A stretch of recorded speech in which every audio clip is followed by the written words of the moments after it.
तो पार्ट 3 की स्टार्टिंग होती है और अभी तक हमने देखा था कि होजो ने एमा को डेट के लिए पूछा है। तो ये सुनकर एमा बिल्कुल सरप्राइज हो जाती है और बोलने लगती है कि क्या आप मुझे डेट करना चाहते हैं। होजो बोलता है कि हाँ, क्योंकि अब मुझे तुमसे प्यार हो गया है। स्टार्टिंग में तो तुम मुझे बाकी लड़कियों जैसी नॉर्मल ही लगी, लेकिन धीरे धीरे जब मैंने तुम्हारे साथ टाइम स्पेंड किया और तुमको जाना तो मुझे तुमसे प्यार होता गया। तो एमा बोलने लगती है मैं तो पर आपको आज तक सिर्फ एक सीनियर की नज़र से देखी थी।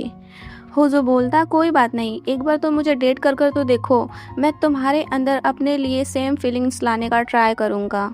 और ये सुनकर होजो को हैप्पी देखने के लिए एमा उसे डेट करने के लिए हाँ बोल देती है एंड आज से दोनों रिलेशनशिप में आ गए हैं। फिर हम देखते हैं होजो एमा को उसके घर तक ड्रॉप करने जाता है। तो यहाँ एमा बोलने लगती है कि मैं पहली बार किसी को ऐसे डेट कर रही हूँ।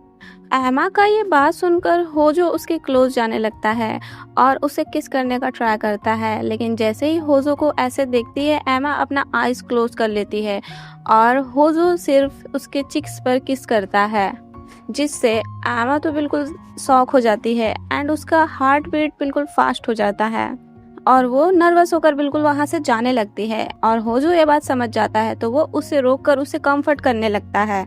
फिर एमा घर जाती है तो वो नर्वस हो रही होती है, लेकिन उसको ये बात का भी डर होता है जो उसके साथ पहले हो चुका है पास्ट में, कहीं वो ना हो, ये सोचकर वो डर रही होती है।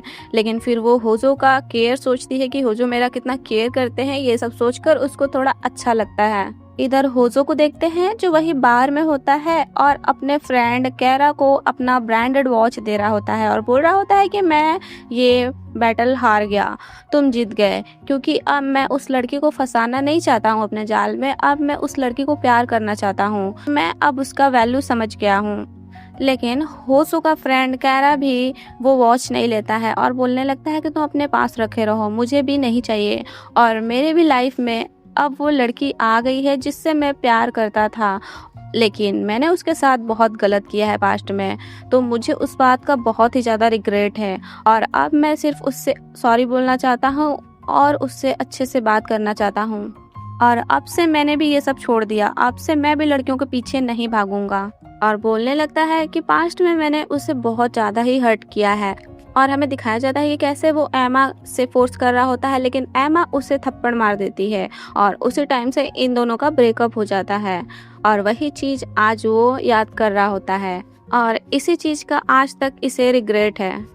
ये बात सुनकर होजो स्माइल करके बोलने लगता है कि अच्छा, तो अब तुम्हें भी प्यार हो गया। और इन दोनों को यहाँ ये नहीं पता है कि जिस लड़की के बारे में दोनों बात कर रहे हैं वो सेम ही लड़की है, वो लड़की सिर्फ एमआई है, इन दोनों को अभी ये नहीं पता है। वेल ये दोनों ऐसे बात ही कर रहे होते हैं तभी कैरा को एमा का कॉल आता है, क्योंकि कैरा उसको अपना नंबर दिया होता है और बोला होता है कि कॉल करना, मुझे तुमसे कुछ बात करना है। तो इसी वजह से अब एमा कैरा को कॉल करती है। जैसे ही एमा को कॉल देखता है कैरा नर्वस होने लगता है, तो होजो बोलता है कि गिव अप मत करना और अच्छे से उससे बात कर लो, कॉल रिसीव कर लो। ये बोलकर होजो वहाँ से चला जाता है।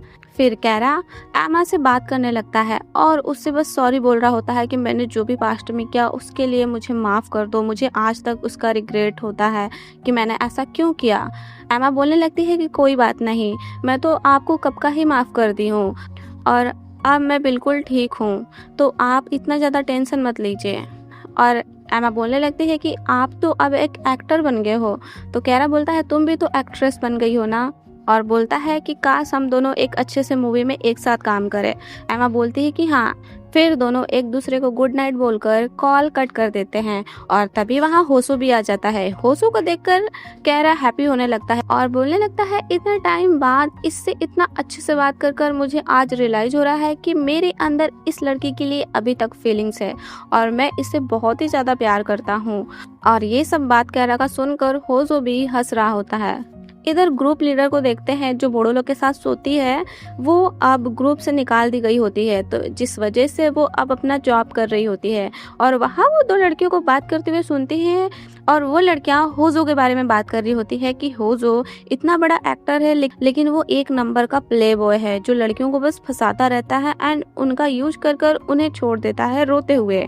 और ये सब बात वो ग्रुप लीडर सुन लेती है और वो फिर उसी लड़की के पास जाती है जिस लड़की के साथ होजो ने ऐसा किया है और बोलने लगती है कि क्या तुम्हारे साथ होजो ने ऐसा किया है। वो लड़की बोलती हाँ। तो ग्रुप लीडर बोलती है कि मुझे डिटेल्स में बताओ क्या क्या वो किया था, और उसके फेस पर क्रीपी सा स्माइल आ जाता है कि अब तो मैं फिर से बदला अपना लूंगी, वो भी होजो और एमा दोनों से। नेक्स्ट डे हम एमा को देखते हैं जो ऑडिशन दे रही होती है। तभी उसे होजो का मैसेज आता है जो पूछ रहा होता है कि कहाँ हो, मेरे घर आओ। और एमा उसको बताती है कि हाँ मैंने अच्छे से ऑडिशन दे दिया है। और होजो उसे अपना लोकेशन भेजता है और बोलता है अपने अपार्टमेंट में आने को। तो एमा पहली बार होजो के घर जाती है, जिससे वो थोड़ी नर्वस हो रही होती है। और एमा को इस तरह देखकर होजो बस उसके ऊपर हंस रहा होता है और उसे कंफर्ट करने का ट्राई करता है, उससे बात अच्छे से करता है। और फिर उससे पूछने लगता है कि अभी जिस मूवी के लिए तुम ऑडिशन देने गई थी उसके लिए सेलेक्ट हो गई। एमा बताती है कि हाँ मैं तो सेलेक्ट हो गई, और डायरेक्टर ने तो मुझे स्क्रिप्ट भी दे दिया है। और वो स्क्रिप्ट पढ़कर होजो को बताने लगती है कि उसमें क्या क्या करना है। और जैसे ही स्क्रिप्ट में कुछ वैसा अडल्ट सीन आता है, होजो का तो दिमाग घूम जाता है। वो तुरंत एमा से स्क्रिप्ट लेकर खुद पढ़ने लगता है। और यही बात एमा बोल रही होती है कि इसमें बहुत ज़्यादा इरोटिक मोमेंट है, मुझे करने में थोड़ा अनकंफर्टेबल फील होगा, लेकिन मुझे करना तो पड़ेगा। अगर आगे बढ़ना है तो मुझे ये सब सीन भी थोड़ा करना होगा। लेकिन होजो तो वो स्क्रिप्ट पढ़ रहा होता है, वो भी बहुत ज़्यादा गुस्से में। और जहाँ जहाँ कुछ वैसा रोमांटिक मोमेंट होता है वो इमेजिन करने लगता है। और इमेजिन कर ये सोचने लगता है कि क्या एमा किसी दूसरे एक्टर के साथ इतना क्लोज होगी, उसके साथ ऐसा रोमांटिक सीन करेगी और दूसरे एक्टर को अपना बॉडी टच कराएगी। ऐसा तो मैं कभी होने नहीं दूंगा। ये सब सोच कर वो बिल्कुल गुस्से में हो रहा होता है। वो जितना स्क्रिप्ट पढ़ता है उतना ही वो इमेजिन करता है और बहुत ज़्यादा गुस्सा हो रहा होता है। लेकिन एमा के सामने वो बिल्कुल नॉर्मल बिहेव करता है, ऐसा कि जैसे कुछ हुआ ही नहीं है। देन वो एमा को उसके घर ड्रॉप करने जाता है और घर ड्रॉप कर वो उसी डायरेक्टर को कॉल करता है जो डायरेक्टर अभी एमा को अपने मूवी के लिए साइन किया है और उसे स्क्रिप्ट दिया है। वो उस डायरेक्टर को कॉल करता है एंड वहीं से सीन कट होता है। देन हमें नेक्स्ट डे का दिखाया जाता है जहाँ वो डायरेक्टर एमा को अपने सेट पे बुलाते हैं और एमा को मना कर देते हैं कि सॉरी अब मैं तुम्हें ये मूवी में साइन नहीं कर सकता और तुम्हारे जगह कोई और एक्ट्रेस आ गई है। और ये बात एमा बिल्कुल सैड होकर होजो को मैसेज कर बता रही होती है। देन हम देखते हैं एमा होजो के सेट पे भी जाती है क्योंकि अभी होजो के मूवी का थोड़ा अभी शूटिंग बाकी है, तो वो वही शूटिंग कर रही होती है। तभी वहाँ होजो आ जाता है और एमा का हाथ पकड़कर उसे अपने साथ ले जाने लगता है। और ले जाता है तो उसे बिल्कुल फोर्सफुली किस करने लगता है डायरेक्ट, क्योंकि होजो बहुत ज़्यादा ही अब जेलस हो रहा होता है एमा को किसी और के क्लोज देखकर। जितना एमा किसी और के क्लोज हो रही थी उतना ही होजो जेलस हो रहा होता है और वो उसी जेलसी में यहाँ एमा को फोर्सफुली किस करने लगता है। लेकिन एमा उसको धक्का दे देती है और बोलने लगती है कि आप ये क्या कर रहे हैं। तो होजो बोलने लगता है कि तुम बस अपने ऑडिशन और अपने काम पर ध्यान दे रही हो, पर मेरा क्या मेरे बारे में तुम थोड़ा भी नहीं सोच रही हो अभी। और उसके क्लोज जाकर बोलने लगता है मुझे पता है तुम्हारे ऊपर बहुत ही ज़्यादा रिस्पॉन्सिबिलिटी है, पर मेरा क्या, मुझे भी तो देखो। तो यहाँ होजो को शांत करने के लिए एमा उसे आई लव यू बोल देती है और बोलने लगती है कि मैं आपसे बहुत ही ज़्यादा प्यार करती हूँ। ये सुन होजो एमा को हक कर लेता है और बोलने लगता है कि तुम मुझसे कभी नफरत तो नहीं करोगी ना, और ना कभी मुझसे दूर होगी। एमा बोलती बिल्कुल भी नहीं, मैं आपसे नफरत क्यों करूँगी और मैं आपसे कभी दूर भी नहीं होंगी, मैं हमेशा आपके साथ रहूँगी। ये सुन होजो एमा को हक कर लेता है और उसे थैंक्स बोलने लगता है। और यही हमें दिखाया जाता है कि होजो ने ही उस डायरेक्टर को मना किया होता है एमा को साइन करने के लिए, वो भी ऐसे मूवी में जिसमें थोड़ा रोमांटिक सीन है। इसी वजह से होजो ने मना कर दिया था उस डायरेक्टर को कि एमा को साइन मत करना। और होजो यहाँ एमा को बिल्कुल टाइटली हक करते हुए ये सोच रहा होता है कि मैं तुम्हें अपने से दूर होने नहीं दूंगा, तुम सिर्फ मेरी हो। एक नई लड़की को दिखाया जाता है जो एक फेमस एक्ट्रेस होती है। फिर हम देखते हैं एमा को सैड देखकर होजो उसे डायरेक्टर से फिर से बात करता है और बोलता है कि एमा को हीरोइन का रोल मत दो जिसमें रोमांटिक सीन करना हो, उस मूवी में एमा को एक साइड रोल दे दो। तो वही डायरेक्टर फिर से एमा को अपने सेट पर बुलाते हैं। एमा जाती है तो वो डायरेक्टर बताते हैं कि सॉरी मैंने तुम्हें हीरोइन का रोल तो नहीं दिया, लेकिन मैं तुम्हें साइड रोल के लिए साइन करना चाहता हूँ।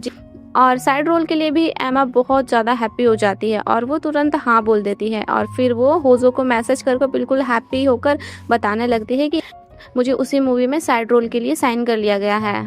फिर हम देखते हैं कैरा जो होजो का फ्रेंड है वो उसी डायरेक्टर से बात कर रहा होता है जिसके मूवी में अभी एमा काम करने वाली है। और कैरा जैसे ही एमा का नाम देखता है कि एमा भी इस मूवी में काम करने वाली है तो वो डायरेक्टर को मनाने लगता है कि मुझे भी इस मूवी में छोटा मोटा ही रोल दे दो, साइड रोल ही दे दो। डायरेक्टर बोलने लगता है कि अरे तुम्हें तो कोई एक अच्छे मूवी में हीरो का रोल मिल जाएगा, अभी मैं इस मूवी के लिए काम कर रहा हूँ लेकिन तुम्हें फिर मैं एक अच्छे मूवी में हीरो का रोल दूंगा।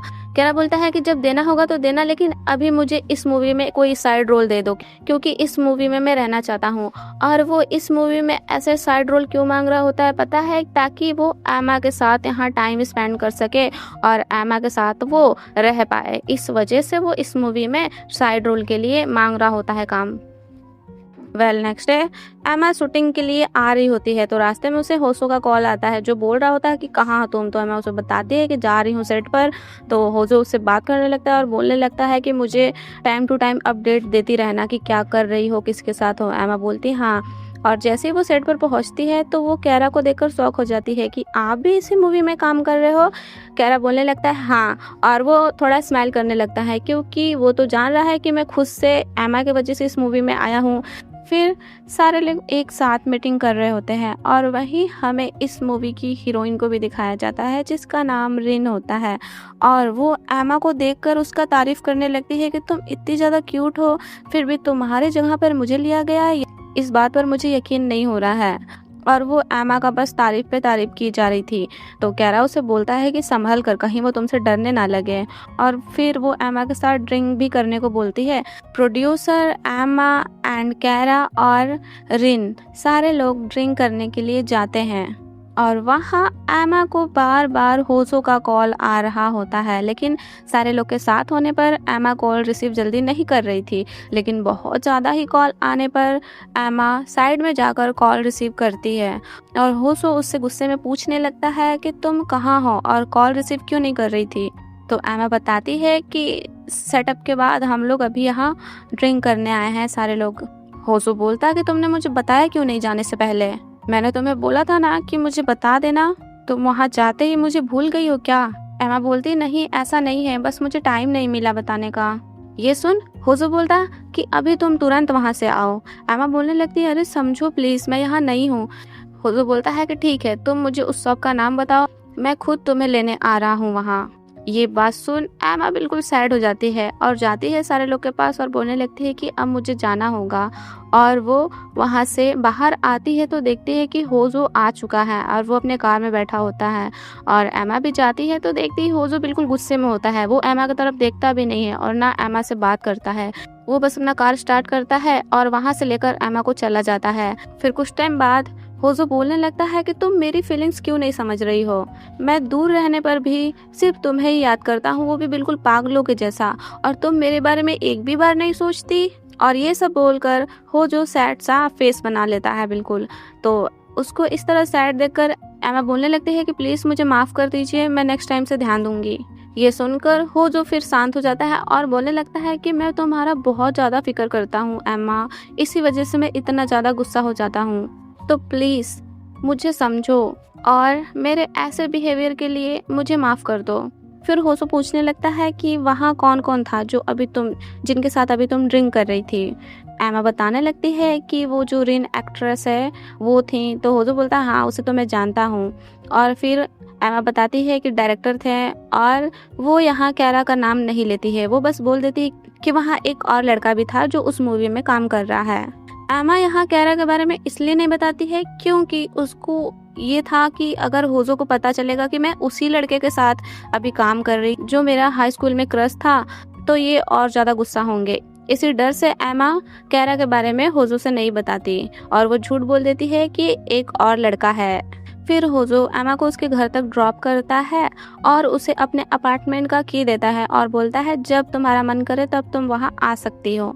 और यहाँ एमा का लोकेशन ट्रैक करने के लिए वो एमा से उसका फ़ोन मांगता है और बोलने लगता है कि मैं तुम्हारे फ़ोन में लोकेशन ट्रैकर ऐप डाउनलोड कर रहा हूँ ताकि मुझे ये पता चलता रहे कि तुम कहाँ-कहाँ जा रही हो और मैं इतना ज़्यादा परेशान ना हो पाऊँ। और एमा भी बेचारी सीधी-सादी है, वो सोचती है कि हाँ, ऐसे बेचारे परेशान होते हैं, अगर ऐसा हो जाएगा मुझे देखते रहेंगे कि मैं कहाँ हूँ तो इतना ज़्यादा परेशान नहीं होंगे, और इसी वजह से वो अपना फ़ोन दे देती है।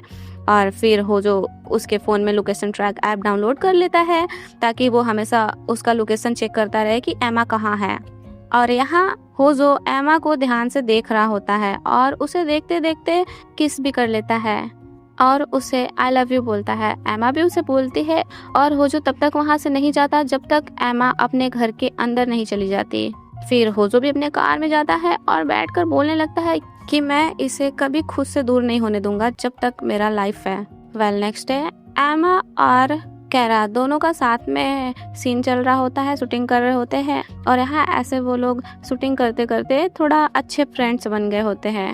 और इधर देखते हैं होजो भी एमा के सेटअप पर आ गया होता है और वो रिन को देखता है और रिन से पूछने लगता है कि तुम क्या बता सकती हो कि इस मूवी में कौन कौन बाकी लोग काम कर रहे हैं। तो रिन सबका नाम बताने लगती है और जैसे ही वो एमा का नाम लेती है होजो के फेस पर स्माइल आ जाता है, लेकिन फिर जैसे वो कैरा का नाम लेती है होजो का फेस बिल्कुल सीरियस हो जाता है और वो सोचने लगता है कि एमा ने इसके बारे में मुझे बताया क्यों नहीं। होजो तो अब एमा पर गुस्सा हो रहा होता है कि आखिर इसने मुझे कैरा के बारे में क्यों नहीं बताया, और वो एमा को कॉल पर कॉल कर रहा था लेकिन एमा का फ़ोन साइलेंट होने के वजह से और कैरा से बात करने की वजह से वो कॉल रिसीव नहीं कर पाती। और यहाँ कैरा एमा से फाइनली पूछ लेता है कि तुम्हारा कोई बॉयफ्रेंड है, तो एमा उसे हाँ बोल देती है। तो कैरा ये सुनकर थोड़ा सैड हो जाता है लेकिन वो फिर भी पूछता है कि तो क्या करता है वो। एमा बताती है कि जो अभी हम लोग करते हैं वही वो करते हैं और वो मेरे सीनियर हैं। फिर कैरा एमा का बोला हुआ बात सोचते हुए बाहर आ रहा होता है और देखता है तो होजो वहाँ होता है जो एमा को कंटिन्यूसली कॉल कर रहा होता है। और होजो को देखकर कैरा उससे बात करने लगता है और बताने लगता है कि जिस लड़की के बारे में मैं तुम्हें बताता था कि हाई स्कूल में ऐसा ऐसा हुआ था और अब मुझे उससे प्यार है, लेकिन आज मुझे पता चला कि उसका ऑलरेडी बॉयफ्रेंड है। तो होजो बोलता है जब उसका बॉयफ्रेंड है तो तुम उसके ऊपर से गिव अप क्यों नहीं कर देते। अभी होजो कैरा को कुछ नहीं बोल रहा क्योंकि अभी इसको ये नहीं पता है कि एमा ही वो लड़की है जिसके साथ इसने ऐसा कुछ किया है। होजो का ये बात सुनकर कैरा बोलने लगता है कि तुम ही ना बोलते थे कि उन लड़कियों को फंसाना बहुत ज़्यादा इंटरेस्टिंग होता है जिनका ऑलरेडी बॉयफ्रेंड है, और तुम ही ना लड़कों से उनकी गर्लफ्रेंड को फंसाते थे और आज तुम ही ऐसा बोल रहे हो। होजो बोलता है कि हाँ, अब मुझे रिग्रेट फील होता है कि मैंने ये सब क्यों किया, मुझे वो सब नहीं करना चाहिए था। ये बात सुनकर कैरा बोलने लगता है कि तुम तो सच में बहुत ज़्यादा चेंज हो गए हो। और ये भी बोलता है कि तुम्हें पता है जिस लड़की के बारे में मैं तुम्हें बताता था आज उसी लड़की के साथ मैं ये मूवी में शूटिंग कर रहा हूँ और उसी लड़की के साथ मैं अपना टाइम स्पेंड कर रहा हूँ। ये सुनते ही होजो का तो दिमाग घूम जाता है और वो बोलने लगता है कि कहीं उस लड़की का नाम एमा तो नहीं है ना। कैरा बोलता है कि तुम जानते हो एमा को, और ये सुनते ही बुम, होजो कैरा को एक जोरदार मुक्का मारता है और उसे फ्लोर पर गिराकर मारते हुए बोलने लगता है कि तुम्हें तो मैं मार डालूंगा अब। तभी वहाँ एमा भी आ जाती है और ये सब देखकर बिल्कुल डरने लगती है और होजो को रोकने लगती है कि आप ये क्या कर रहे हैं। होजो बोलता है ये वही लड़का है ना जिसपे तुम्हें क्रश था और हाई स्कूल में इसने तुम्हें हर्ट किया था। एमा कुछ नहीं बोलती। एमा यहाँ बिल्कुल डर रही होती है और रो रही होती है, लेकिन होजो को तो पता चल गया है कि हाँ ये वही लड़का है, तो वो बस कैरा को कंटिन्यूसली मार रहा होता है। जो वहाँ सेटअप पे मेंबर थे सारे लोग आ जाते हैं और होजो को रोकने लगते हैं और एमा भी यहाँ बिल्कुल जोर जोर से रोते हुए होजो को रोकने लगती है। और एमा को इस तरह रोता देखकर फाइनली होजो रुक जाता है और एमा को वहाँ से लेकर चला जाता है, सीधे अपने अपार्टमेंट लेकर जाता है और पूछने लगता है वो भी बिल्कुल गुस्से में कि तुमने ये मुझे पहले क्यों नहीं बताया कि वो लड़का कैरा ही है और अभी तुम उसी लड़के के साथ काम भी कर रही हो, ये तुमने मुझे बताया क्यों नहीं। एमा तो बिल्कुल डर रही होती है और वो बस सॉरी बोल रही होती है, लेकिन होजो यहाँ एमा के साथ इंटीमेट होने के लिए उसे फोर्स करने लगता है। और ये पार्ट यहीं ख़त्म हो जाता है। Thanks for watching.